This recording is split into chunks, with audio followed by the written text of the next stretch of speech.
I want to explain the infinitive. The infinitive is the to form of the verb. To walk, to run, to hide, to seek, to strive, to yield, whatever. Now the infinitive, although it is obviously related to verbs, is never itself a verb. The part of speech of an infinitive phrase is either an adjective, an adverb, or a noun. Infinitives always act as one of those things, either adjectives, adverbs, or nouns. So I want to explain that now and give some examples of infinitive phrases. Of course, infinitives are always at least 2 words long because it's to do something. So we call them phrases. They're always phrases, but they can go on longer, just as gerund phrases can and participial phrases can. Okay, adjective first. Now, let's look at a sentence that does not have an infinitive in it.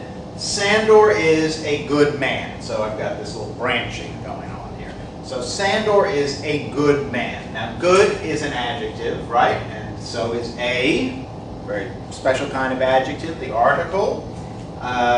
So what kind of man? What kind of man is Sandor? A good man. That's what kind of man. Good is an adjective.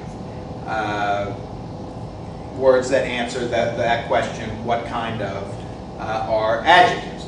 So let's look at this sentence. Sandor is a man to watch.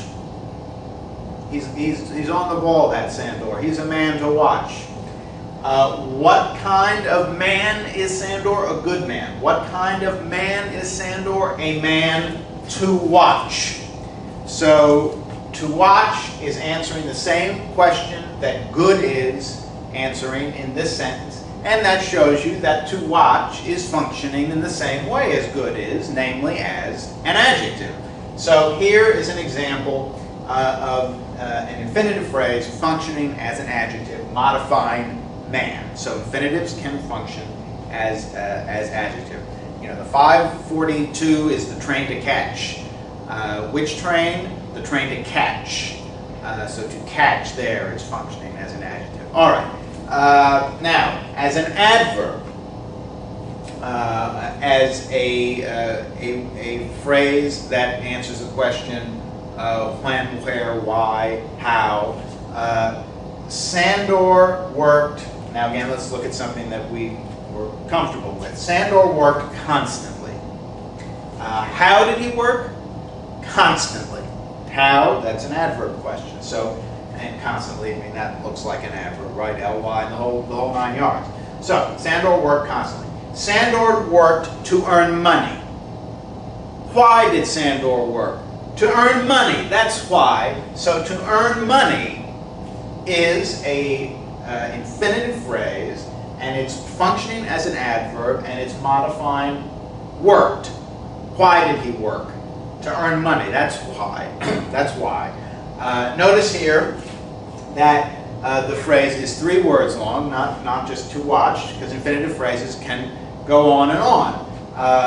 To earn money. Now, because the infinitive derives from the verb, and it's called a verbal, that's the kind of word an infinitive is, along with participles and gerunds, they can have direct objects, just as verbs can. So, to earn money.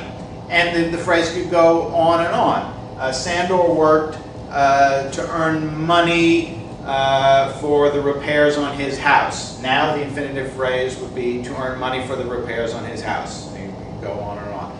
But there it is. It's functioning as an adverb. And the final way that infinitive phrases can function is as nouns. Down here, he wanted. Now let's see, wanted, that's a verb that generally takes direct objects, a transitive verb. He wanted a dress. That's what did he want? A dress, that's what. So, a dress, obviously that's a noun. He wanted a dress. He wanted to plague his enemies. What did he want? To plague his enemies, that's what. So, to plague his enemies, that is an infinitive phrase, and it is functioning as the direct object of wanted, but it's functioning obviously also as a noun. Objects are nouns, direct objects are nouns. Or, more simply, he wanted to write.